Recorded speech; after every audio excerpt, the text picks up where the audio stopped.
Hello, welcome to Bear Academy. I'm your host, Bear. Based on a report from Lowy Institute, an independent think tank in Australia, New Zealand has been ranked the best at responding to the COVID-19 outbreak out of nearly 100 countries.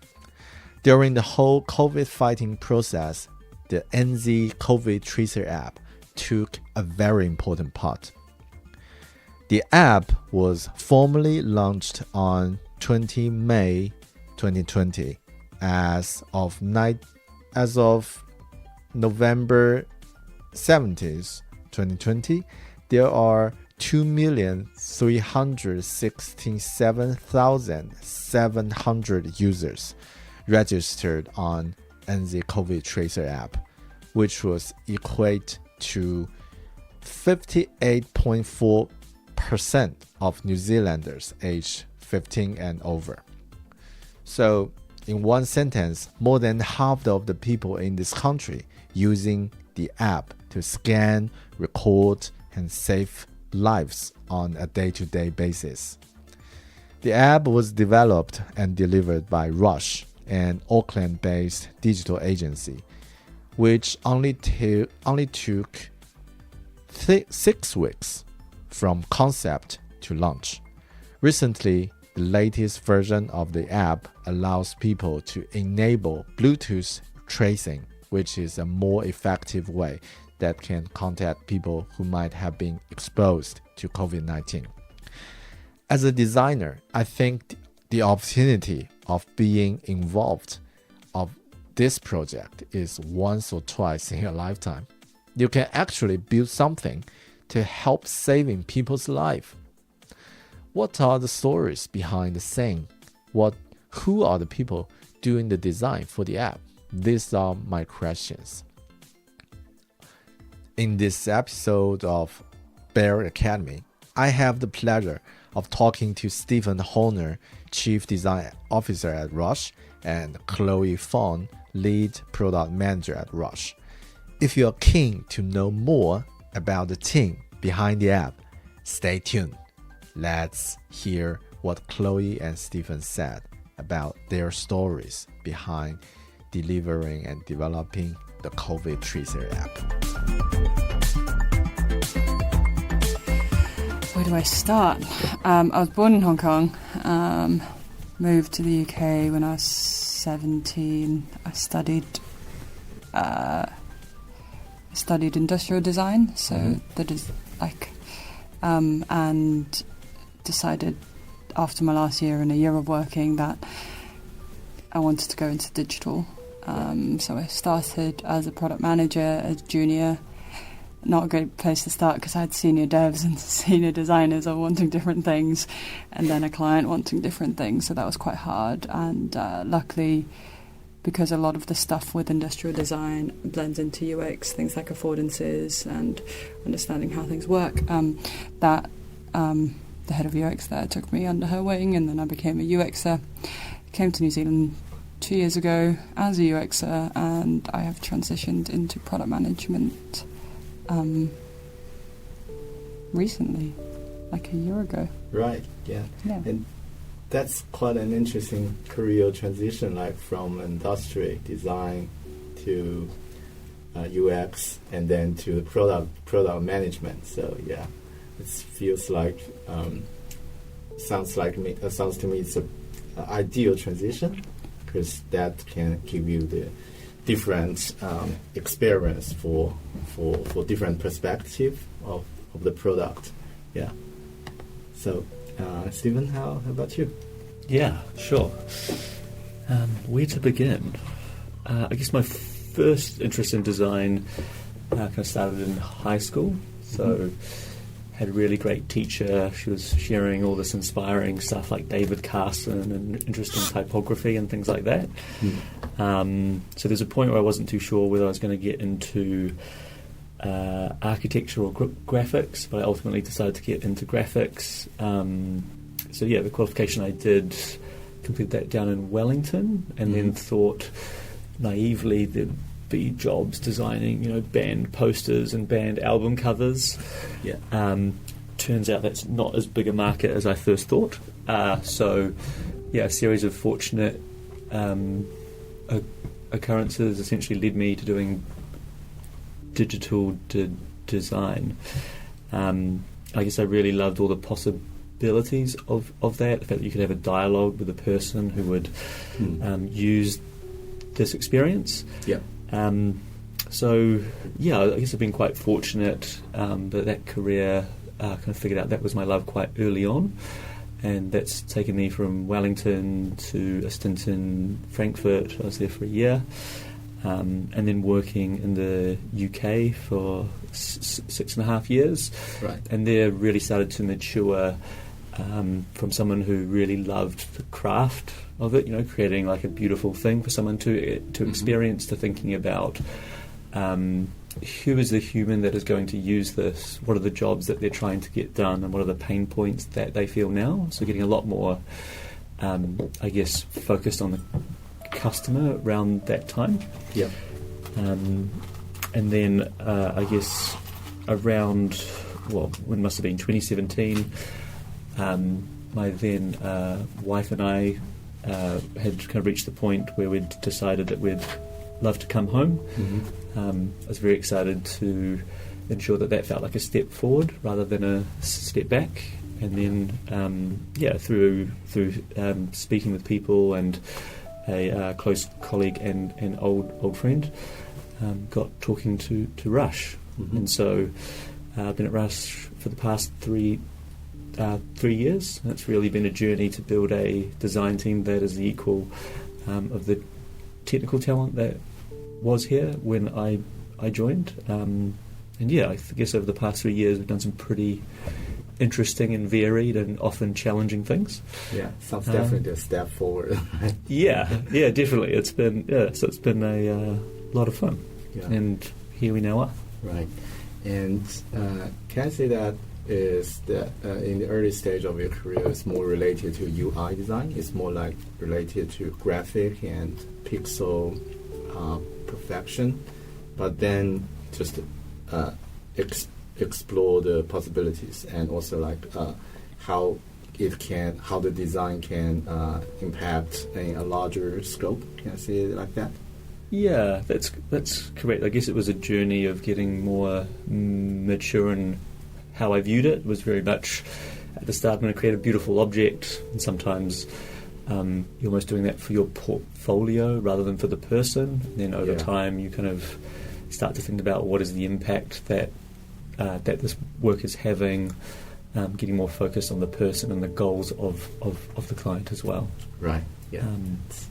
Yeah, that's great. Because that reveals a lot of possible topics to cover, but as mentioned, this chat is more around COVID Tracer app. But before we jump to the product, I found there are a common thing for you guys. You both have the work and live experience in UK. Like you work and live in UK for a while and then move to New Zealand. And also like during this stage, UK is still fighting COVID in a hard way. So what do you guys think, from personal perspective, what we did and what UK is doing? How do you think? What do you think about in a general way? Like what we've got in here in New Zealand as the advantage, but also like some difficulties from those people are fighting in UK. So I'm not sure if I described the question correctly, but it's just a personal opinions based on you guys' experience. I think in New Zealand we had the privilege of when the outbreak happened in December. Yeah. The first traces of it was summer our time, and summer is better because people are outdoors, there's the sun, you're not cooped up inside, it's not cold, and there's no flu, so your immune system is better. But also the island nation, the UK is also an island nation, but we got to learn from what the best strategies were around the world in order to implement the border closures early and to implement the lockdowns early. The UK didn't have that.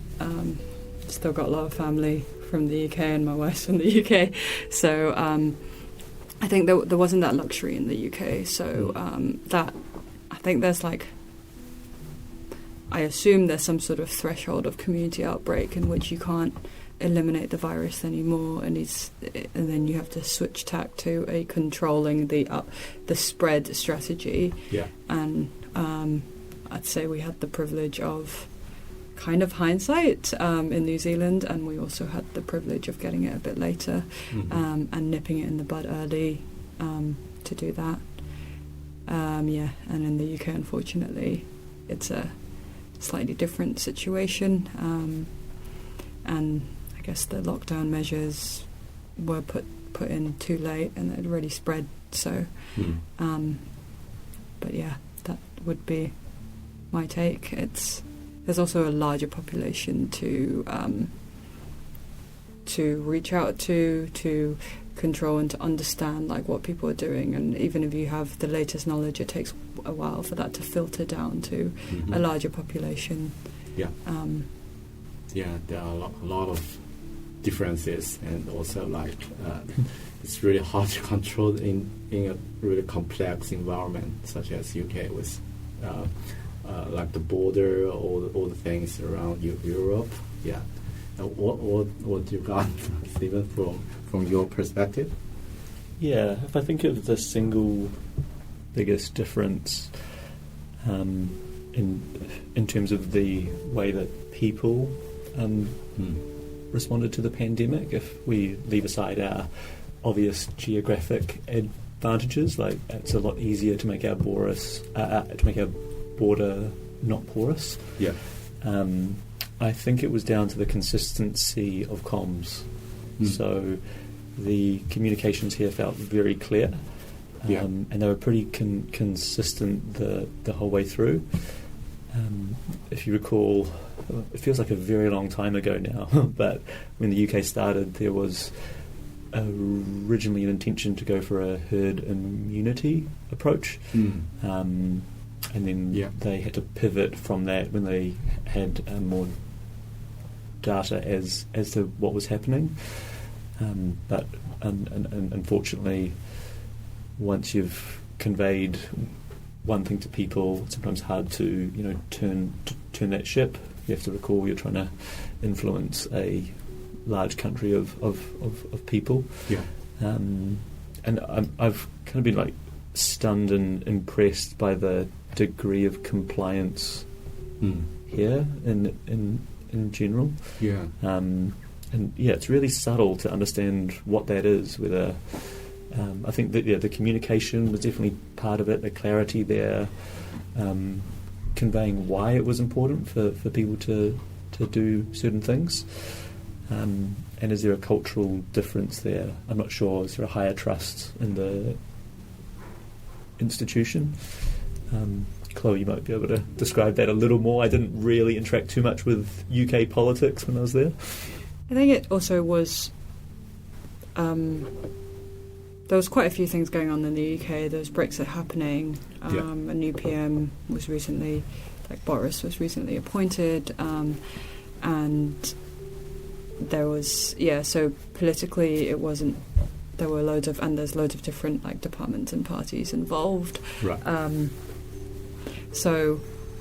there's... I guess that would be my take. Just the more people, and that basically when COVID started, nobody really knew what the best plan was. The more people that get involved, you get more opinions, and there's different strategies, and I think there's also a lot of edge cases, and I see the amount of edge cases that even our QA team comes up with when the app goes out for a release. I can't imagine the amount of edge cases in the UK because of the population, because of different environments,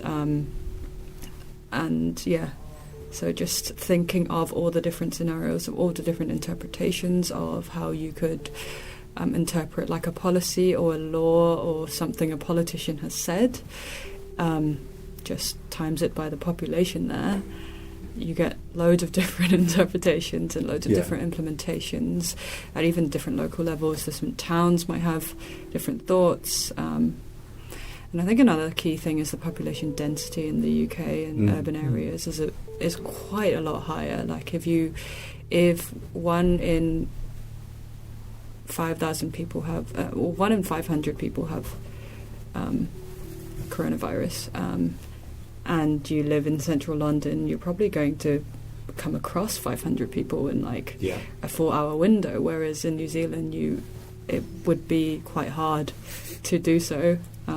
Everyone's in their cars, there's not a lot of people walking about, the buses aren't packed, that density really makes that transmission that much higher. That's a really good point, because the reason I'm asking this question, like what's the difference between here and the UK, it's just I'm just kind of like thinking from a product perspective, what if we're doing this in the same project in UK and the result, or in other countries such as maybe US or other more challenging countries.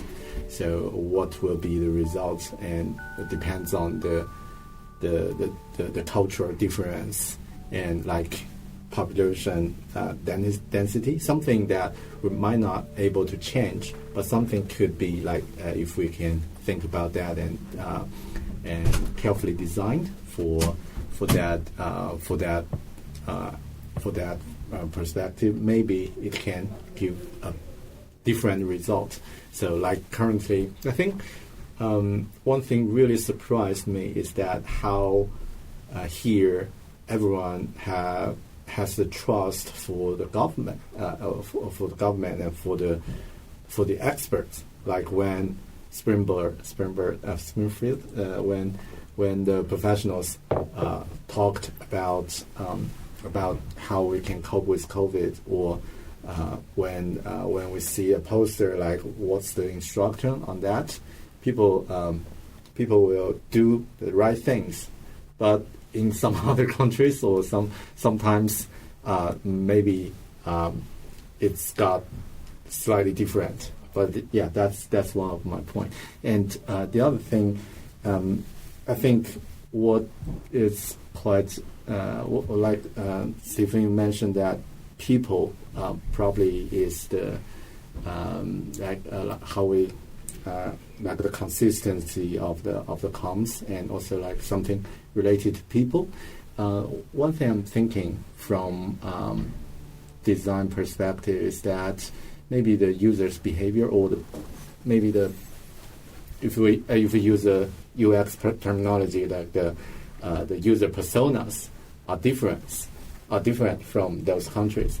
For example, like here in New Zealand, maybe we have a low tech savvy user. Like they are not as familiar to the apps as other countries, maybe just as an assumption, but they have more trust on the authority or on the professionals. So things like that maybe it's the difference, but just as an assumption. So yeah. Yeah, and I think that also puts into some of the product decisions that we have to make. I think it's different. Will probably be applying to the UK as well. A lot of the product decisions we have to make is weighing up the benefits of solving a big problem for 1,000 users, or solving a medium problem for 500,000 users. Yeah. And that's sort of a trade-off that we have to make, and figuring out then what is priority. Is it solving a very big problem for like 2,000 users? What you have to make. And I think with the COVID app in general, because it's for such a large user base, it's quite those decisions that you make can really affect lives. And the other thing with government apps is you need to ensure quality. If a person that isn't that tech savvy, or maybe doesn't have the newest phone, like you can't not support them. You have to be able to help them, and it's the government, and it's the responsibility as a state, as a government, as the people making the app, to ensure the safety of New Zealand, regardless of, can you afford enough data to use it? Can you afford the latest phones? Which is quite different to commercial apps that I've worked on. It's easy for a company to say, we only support this, the latest iPhones, the latest Samsungs, but we won't support So in terms of design, I think we had to think about how we can achieve sort of equity.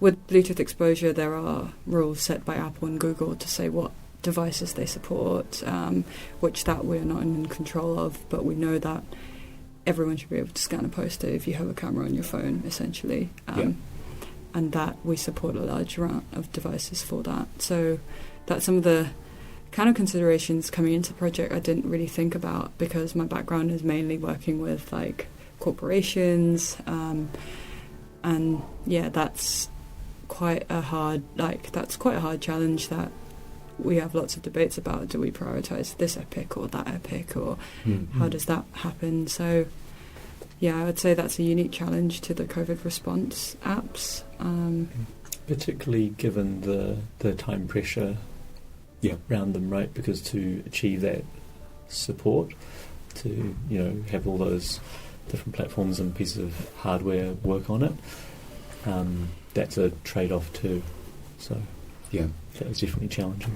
Was it the major reason that we picked QR code scan as the key feature rather than the Bluetooth feature at the first step? I would say the Bluetooth feature was not out when we first launched. Was it? Did Apple release by then? I can't recall the exact timing. I know when development started on that piece of work. There's the Bluetooth effort that had come out of Singapore and the implementation of that. I believe it happened in Australia as well. So we did some testing with that, but there were some pretty deep concerns we had, because with it not being on the Apple Google standard, where it was kind of built into the operating system, and you had a lot more confidence that would work. The approach taken in Singapore really relied, in the case of an Apple phone, the app being kept in the foreground that whole time.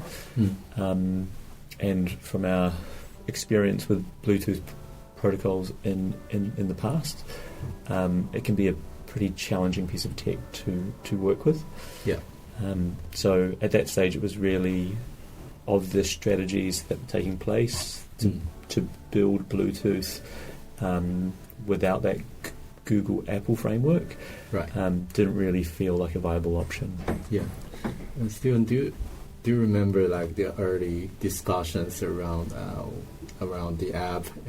I believe there should be a lot of hot discussions around what's the direction and what's the feasibility and tech dependencies around that. Could you share something around those? I mean, maybe to talk about the design process in general, right? So we're ultimately trying to align these three things of what does the customer need? In this case, the interesting challenge of the ultimate customer really being the contact tracer, right? So all of this effort is essentially to help everyone in this country help contact tracers work faster, because the faster we can trace contacts, the quicker we can contain any outbreaks, and which means we can all be in the present context that we're in now, where we all get to go about our daily lives. So it's really understanding how could we equip those who want to help with the tools in order to do so. And that was really about understanding, okay, what is the thing that will help speed up contact tracing most? Then thinking of all those things that are possible, what is the overlap of what is technically possible, and then what is feasible for the business that we're dealing with, what is viable for them to operate as a organisation.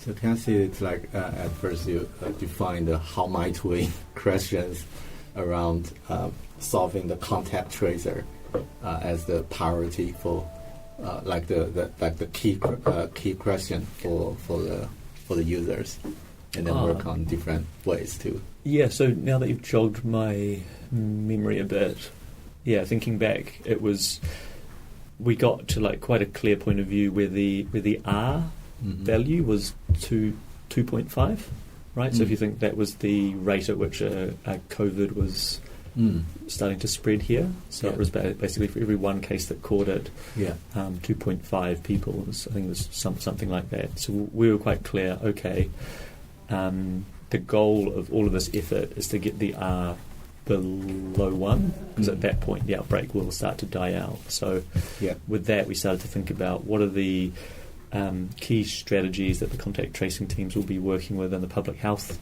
response will be working with in order to drive that down. And the advice coming out of the WHO at that time was 2 kind of clear pillars, which was test, and then trace contacts, contact them, and get them to stay home. So those were the 2 areas that we started to focus on. And then with the efforts happening with the DHBs, the confidence got high that in terms of the test, they were doing a good job of being able to solve that problem, which got us clear on like what is the role that consumer tech can play. So how can we equip anyone with a smartphone to help contact tracers work faster? That's quite. I think, and also Chloe, you mentioned that because everything needs to consider like a large population, a large amount of people, user group. So I guess the accessibility is much larger than commercial projects. Yeah, what's your thought about that? So I'd say that at the start of the project, when everything was go, the accessibility was actually quite low. Like scanning posters inherently was a barrier for people who have visual impairment, for instance, where if you can't see a poster, you can't scan a poster. And we did hear back from members of the community with that. And when the lockdown sort of relaxed a bit and we had more time, we've been trying to iteratively improve the accessibility within the app, and now with Bluetooth as well, then that's an extra barrier. I think it was Susie that said basically everything within the app, so the poster scanning and also within contact tracing, the keeping distance, wearing a mask, Bluetooth ENF kind of has a Swiss cheese effect, where it's not a one silver bullet solution in which it's the perfect solution for everyone, because that doesn't exist. We're looking at stacking different solutions together, so the disadvantages of one solution is covered by another solution that might have other disadvantages, but all of them stacked together becomes the most bulletproof way to stop the spread and to keep New Zealand safe and to help contact tracers trace as many people as possible. Yeah, that sounds like a cost sorting challenge for different disadvantage, advantage, and how did you guys do the priority for those features or those my guess is that when each feature was proposed, there could be the benefit, but could be like maybe people can't see it, can't see the poster or things like that. So how do you guys prioritize those features, those needs? So it depends on the goal at the moment, of the moment. So during an outbreak, the goal would be helping contact tracers as soon as possible. Right, with less of an outbreak, we are ensuring that users are keeping a 14-day diary, so that if a contact tracer wishes to contact them, so it really they have a diary to show for. So I guess in different stages of the pandemic experience, I don't really know if you can say that. The goals change. And based on what we're trying to achieve as an ultimate goal, we look at, so what are the different solutions that could achieve this goal? And so we kind of prioritize based on that. So it might be anything from increasing user, like, for example, more engagement, might be increasing user motivation. So what solutions can we build towards that? How do we increase the ability for people to scan easily or to easily turn Bluetooth? So I think it's motivation, ability, and how do we remind people at the right times? Like, what are the triggers for people to create that action? This is the current framework I'm thinking about and using at the moment. And using that and try to be as objective as possible. So looking at how many people will this reach? What sort of user groups are we reaching?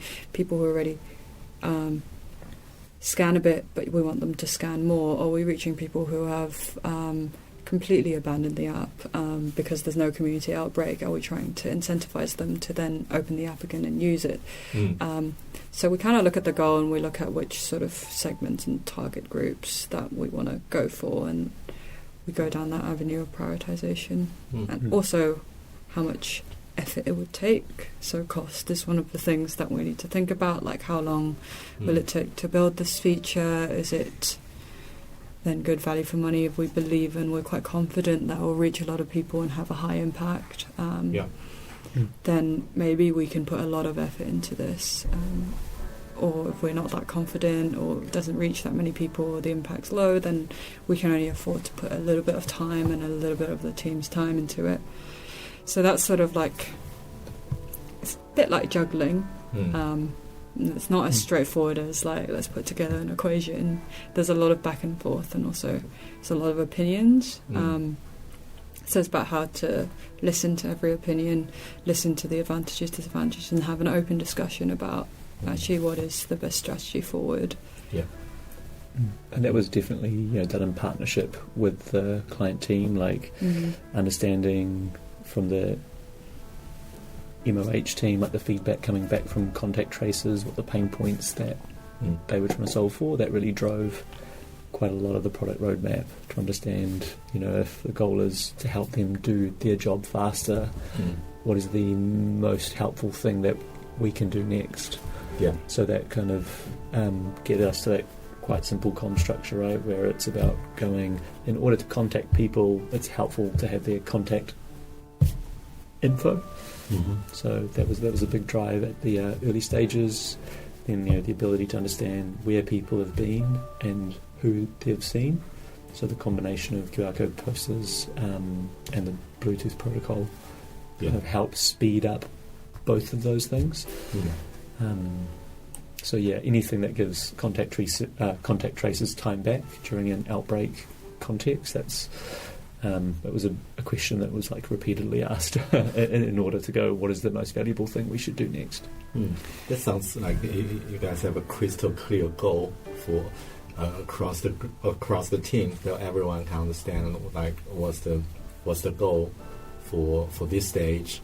Because sometimes I feel in other projects, some of my personal experience when different people working a large project or a large product, like people will have too attached to their responsibility and maybe forgot about the whole picture. So sometimes, like for example, like if I'm a designer, probably I'm too attached to my design and really would like to push this as the final version, but because of some tech dependencies or something, like maybe it's not the best for the whole project, for the from the larger priority. So but sounds like you guys already got a solution. Like always mention the key goal for the project so everyone can understand. I guess there are a lot of workshops and discussion meetings around those.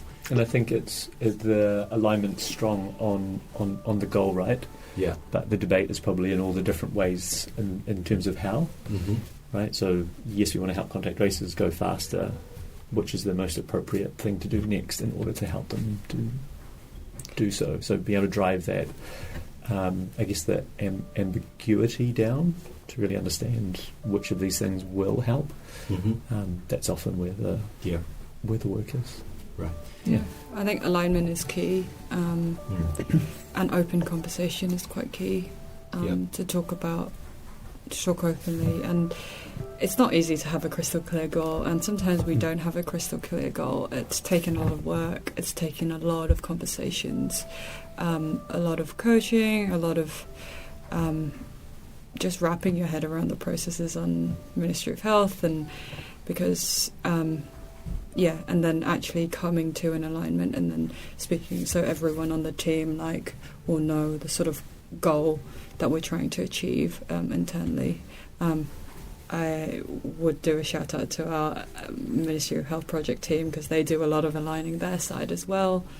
But it's a massive juggle. Like contact tracers, for instance, want as much data as possible on the people, but there's Privacy Commissioner, and we need to keep people's privacy, and users want to not have, and especially a government app which has connotations to sort of government tracking and things like that. So privacy is, I guess, something that's super important with everything that we do. So, for example, with the scans, we don't know who scanned in where, which also has design implications, right? So if we don't know where people are scanning in, it's hard to solve problems to find out where people are not scanning and make those improvements. So there's a lot of different trade-offs. There's a lot of different things in the mix, but it's just an open conversation a lot of the time, and just getting that alignment early on what we should do, essentially, to get a win-win scenario for most people. That's quite. Just quite curious about exactly the process of work, how you guys work with designers and developers on for example, on launching a new feature or finding the goal, what in general way you guys working? So maybe I can speak to it in broad terms, and then Chloe can kind of break it down a bit more for you. So I guess, the practice here, we're really seeking to blend the best of human-centered, lean UX and agile practices. And that's really in order to determine the right thing to build and then build that thing right. So it comes back to those three kind of themes that we spoke to as well, around how do we find the intersection of what it is that customers need, what is technically feasible, and then what is viable for the business. So a catchphrase that we use quite a bit is thinking about how do we design for people, design for answers, and design for the outcomes that we want to see from this. So by designing for people, that's really understanding who are we trying to solve for, what are the jobs they're seeking to get done, what are the pain points that they encounter right now. When we design for answers, that's really having that focus around what is the riskiest assumption that we've made, or what is the important question that we should answer now. And then that designing for impact really keeps us focused on, we need to ship things to the customer. So the designer isn't accountable for the perfect sketch file, or the developer isn't accountable for the perfect line of code. Everyone on the team is accountable for creating the outcome that ultimately gets to the customer, right? So just having that focus means the trade-offs that take place, which you always have to do under resource constraints and time constraints, helps people understand how do we get the best outcome as a team, as opposed to the best outcome for the piece of the puzzle that I'm currently working on. So that's kind of it in general. Maybe Chloe can break it down in a lot more detail. I think I like to think of it as more as a football team. Your goal is to win that game. Doesn't matter. There are different people. There are strikers, there are defenders, there are goalkeepers, there are midfield, there are wingers. and those are sort of like the designers, developers, QA, product, but the goal is always the same. So it's, as a team, we work together rather than like a defender passes to a striker, then scores a goal, and then it comes back. So try to think of it as more like on a holistic term. So kind of run a scrummy way. It's of how we do things. We normally get some requirements from the client, understanding like the goals, and if it's not there, we ask why until we get to the goals, and then sort of start talking about implementations. So, and then we have input from technical and design, and also the business context from the client to come up with sort of a very high level, like what's the approach. We have a discussion. So it's more of a team effort. So we have refinements, normally high level to start with, just talk about the context and the goals and different solutions, debate about them, and then design kind of starts to put together wireframes and designs, and then the architecture technically is sort of thought of, and what are the prerequisites, and then we have like a sort of lower level, more granular refinement where we do estimations, where we write the acceptance criteria together, where we look at like edge cases and things like that, and everyone from the team will contribute to that, and then we kind of have like a scopy thing that we bring it into sprint. Sprint's relatively new, we just started this year on that, and then at the end of say a 2-week sprint, because we don't release cadence is actually monthly, but our sprints are shorter, we drop the features into UAT that then gets tested by the client, and then at the end before release we have all the release stuff, but also we normally run a pilot with a few hundred internal government people, so they give us some feedback.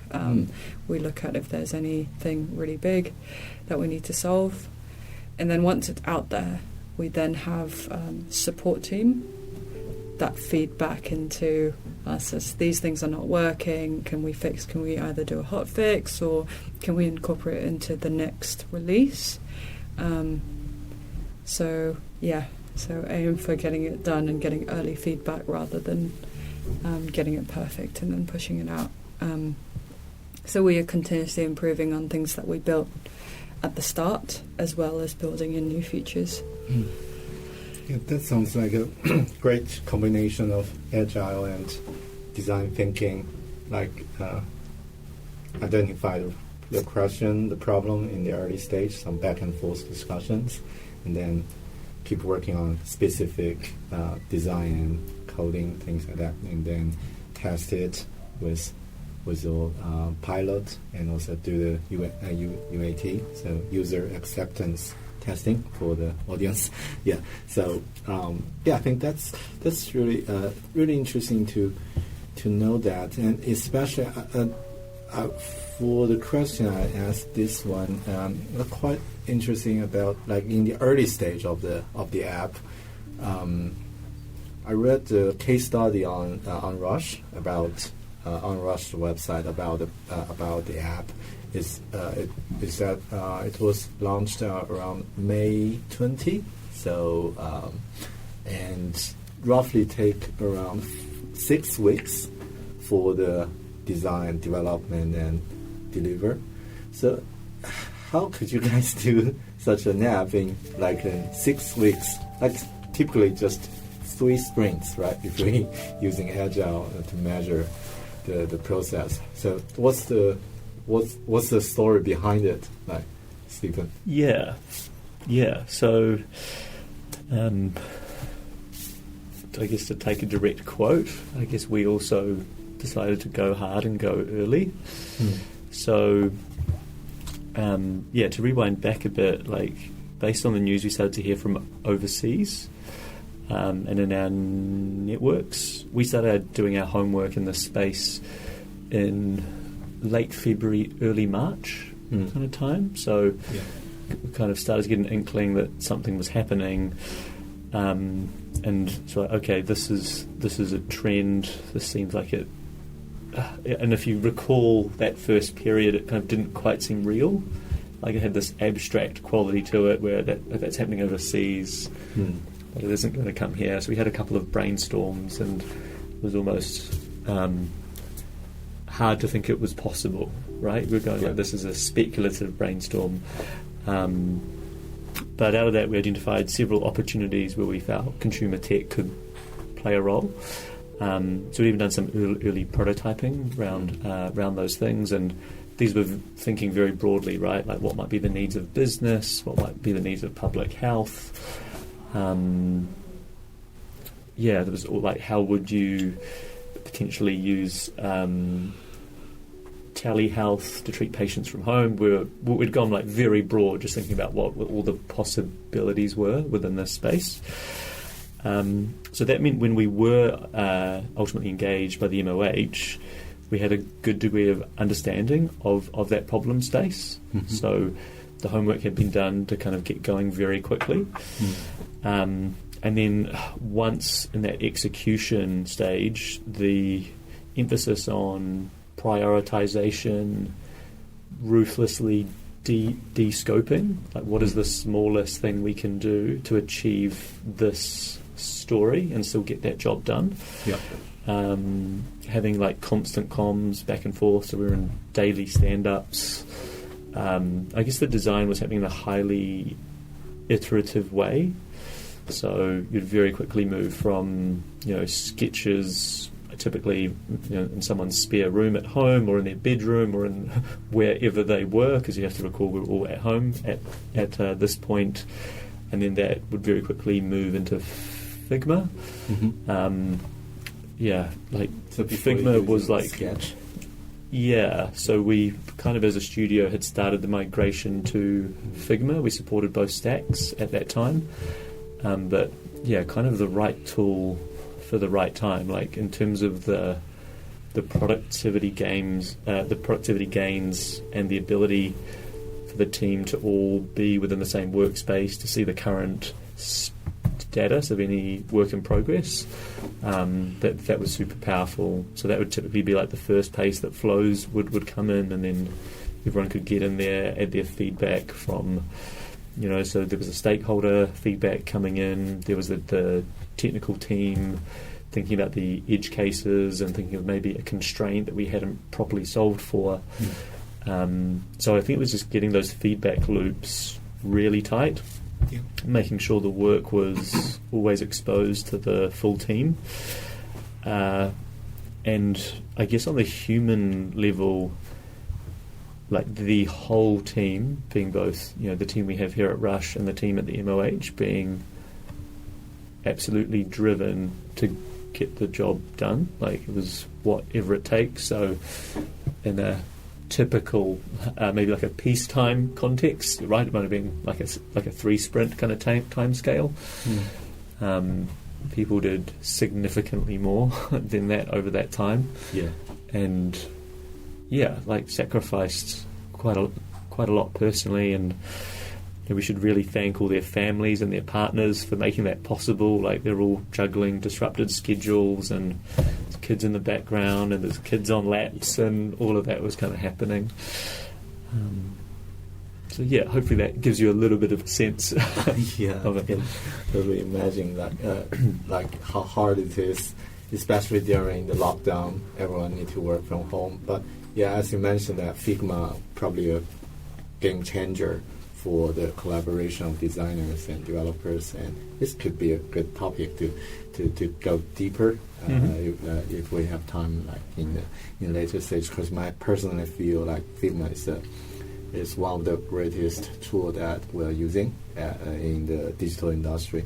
The other Notion, the Figma, and other tools.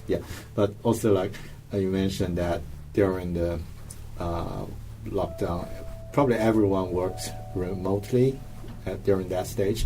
how do you think it is it make any difference from work from office, work from home, or work remotely for the project? So our team still works. It's completely flexible now. Yeah. There's always every meeting there will be people dialing in. We try to come together every Tuesday just to have one team day where everyone's here.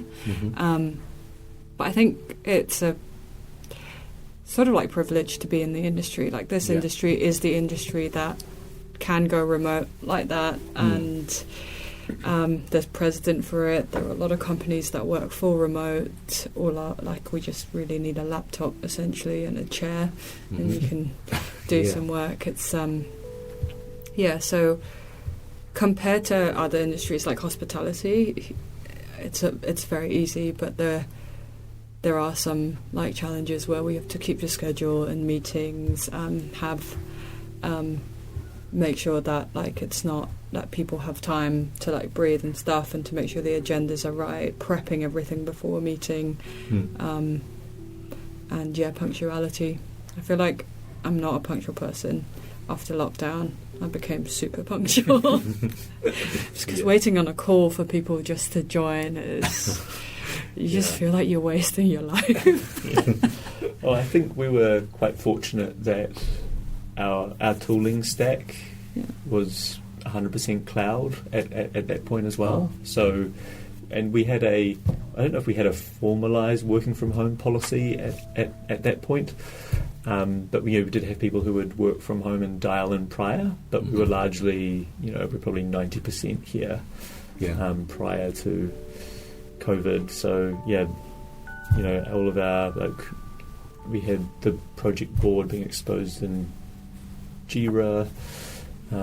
We'd started to migrate into Figma, which was great for sharing work in progress. We'd got video conferencing happening, so the productivity hit wasn't what we thought it might be. I think was a concern going into it, and I remember that first week of lockdown, I was almost like pleasantly surprised. It's like, oh, everything's just it's just happening. We're fine. And I think there's a cost to being in lockdown for a sustained period of time, right? Like the cultural capital that you create from being in the same place and those bonds that you form. I think that was very important, that because the team had the experience of being in a shared space for a long time, it made the collaboration from home easier. I think it's kind of like one of the silver linings of COVID is it's really accelerate the how we work in especially in New Zealand. Like before that, I'm a work remotely believer, and especially in digital industry, right? So it should be flexible.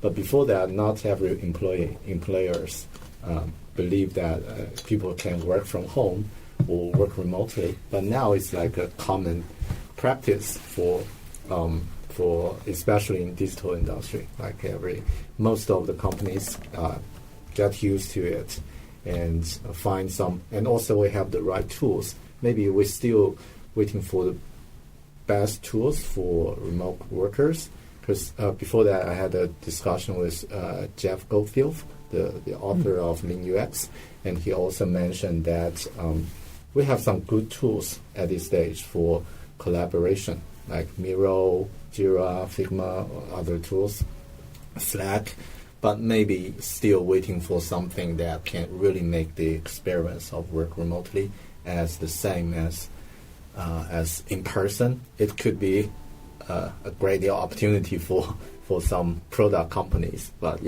this could be something we can talk about that. But because we already I think we booked the time for 4:30, right? So I don't want to spend much of your time. Do you have any schedule after that? No. I'm good to probably 5:05. Yeah. That's right. Okay. So probably I have just 2 or 3 questions related to the app. And really want to know what your personal experience of handle the challenge and stress of this app project. Because I just try to imagine if I am the designer for this app, and I might start to think, wow, this could be huge because people are using it on daily basis, and it's about health, about safety, about things. Because if I think in a deeper way, it could be quite overwhelmed. So I just want to know that as you guys actually worked for the app, what you're feeling, and what's the experience, and how do you cope with I guess there are stress and maybe ups and downs, frustrations or things like that. But yeah, if you can share something related to this, it will be great. I think what joins it all together is the purpose. So the purpose of sort of giving something back, knowing that actually not even the best world leaders in the world know what's going on, and just taking it with a pinch of salt, like having a shared purpose that if one person can be pre-identified before they spread to another person, then that's something that like money can't buy, stress can't buy. That's something that is worth doing.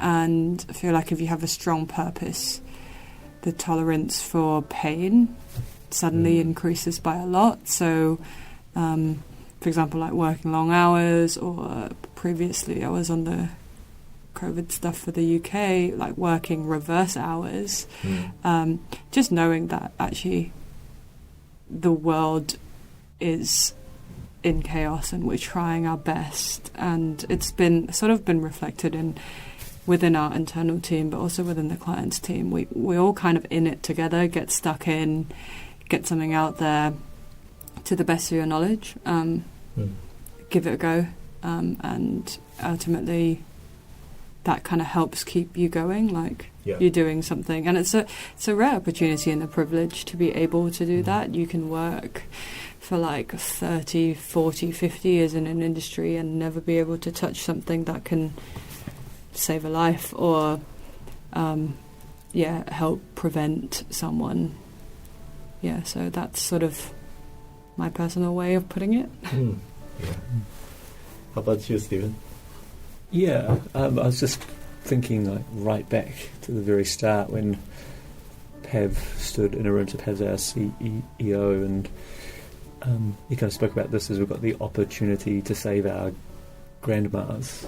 So we're making it was a way to make it like very personal, and in 2018 we really took the effort to clarify like what does RUSH stand for, and what is our company purpose, and we defined it as we design tech to better serve humankind.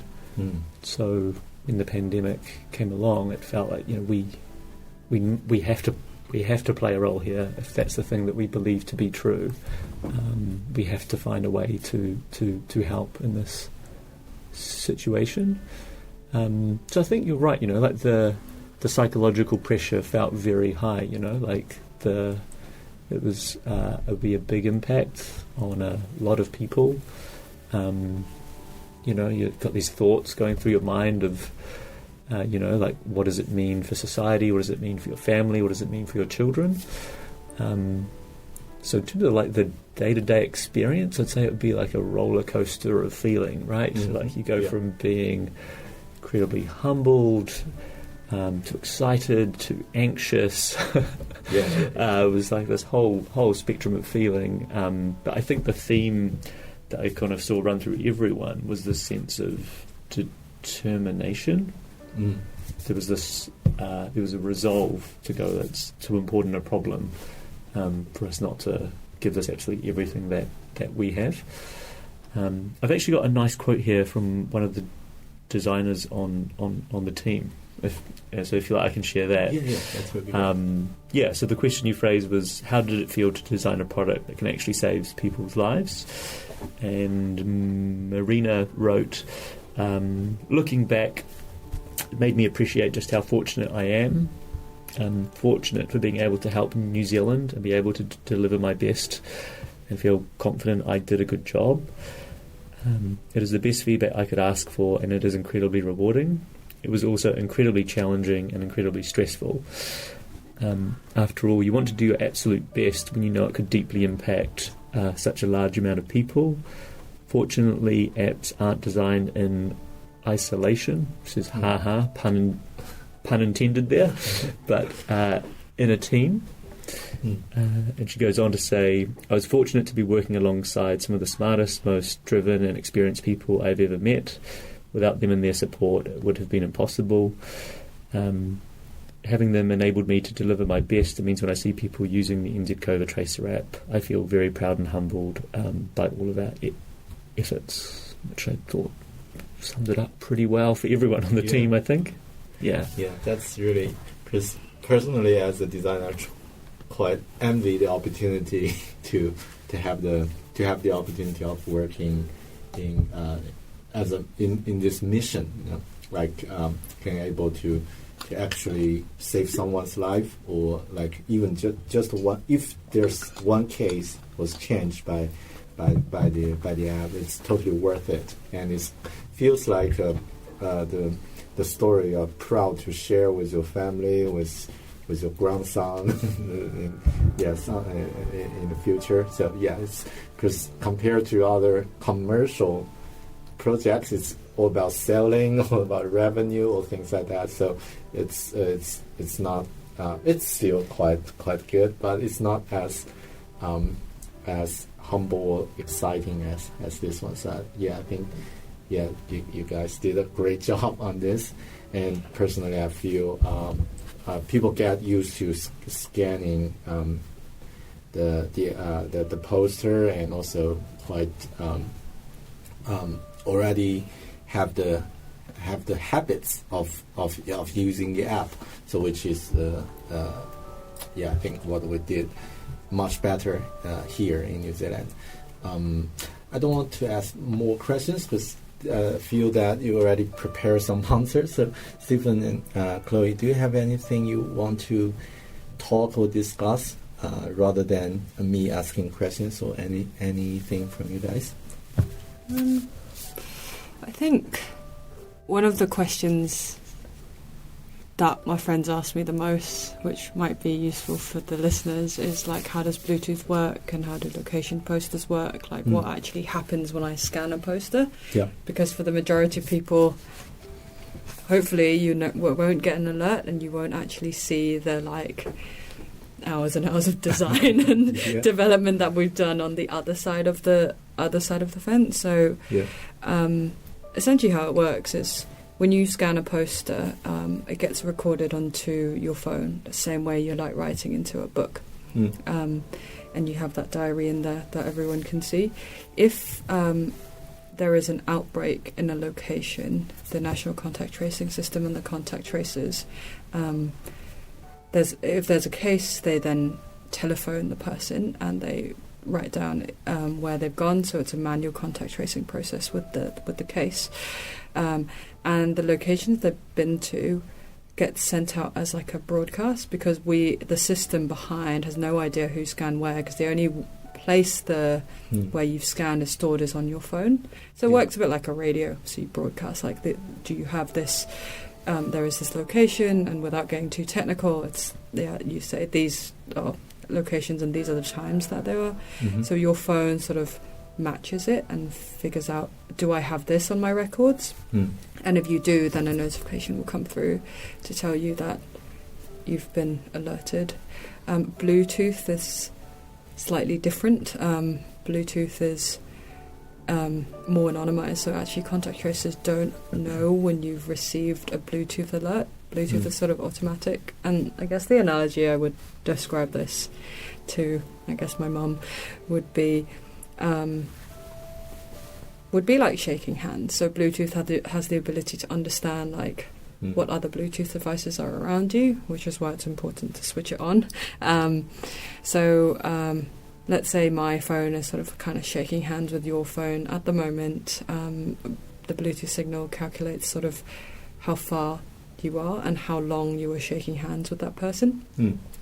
And it sort of records locally just on your phone like what hands it's shaken, and for an added privacy your hands change over time.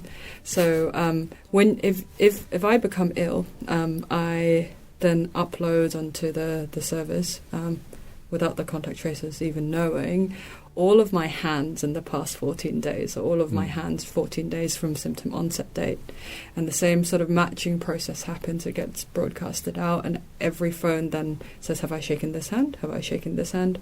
And there's no identifiable information, because a hand in this analogy is a random string of like just numbers and letters that changes throughout your day.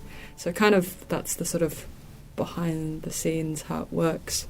And you get a push notification saying please contact the contact tracers so that they can trace you, because you've been in enough of a proximity with someone to actually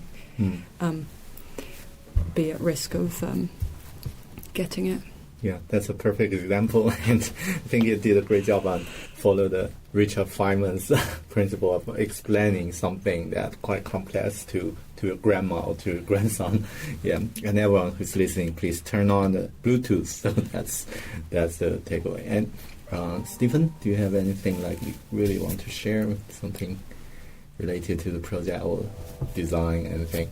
I think related to the project, probably just say a plea for everyone out there to if you don't have the app yet, please download it.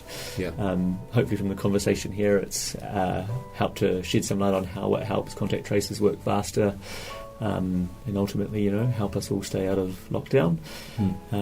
So yeah, please scan in wherever you go and see a COVID-19 poster, and please turn Bluetooth on.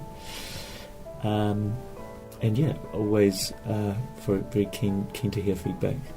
Right. And so thank you guys, and thank you for listening. So if you are here in New Zealand, like what we mentioned, please download the app, turn on the Bluetooth, and keep it updated, scan the poster, and be safe, stay healthy, things like that. So really appreciate Chloe and Stephen's time for this. And if you have any feedback around the app or around this experience, feel free to share it, and you can write a review on the App Store or Google Shop. And also probably would be good to check RUSH website if you want to know more. Yeah, that's great. Thank you. Cool. Thanks for having us. Thank you.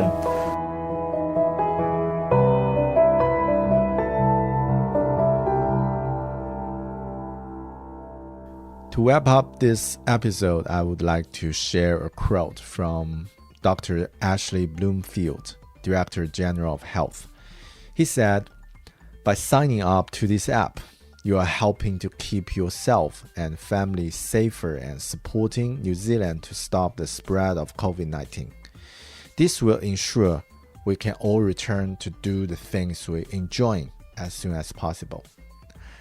I want to say thanks to the people who worked hard to make this app available, and I think we should also thank to the people who's using it, who's sharing the feedback to help the team to improve it. It's not a perfect solution for all people's problems, and there's not such a thing exist as a perfect solution. But I'm so impressed to see this great example of how technology and design can actually improve millions of people's lives and save maybe thousands, millions of people's lives. This makes me feel really positive, even with so many uncertainties around us. If you want to hear more similar discussions, please subscribe Bear Academy podcast. If you like it or have something to say, please review the podcast on iTunes. And I also have a YouTube channel shares videos on tech, design, productivity. You can check and subscribe it for more content. Thanks for listening. And I hope you enjoyed this episode, this interview as I did. I'll see you again in the next one. Cheers. Bye.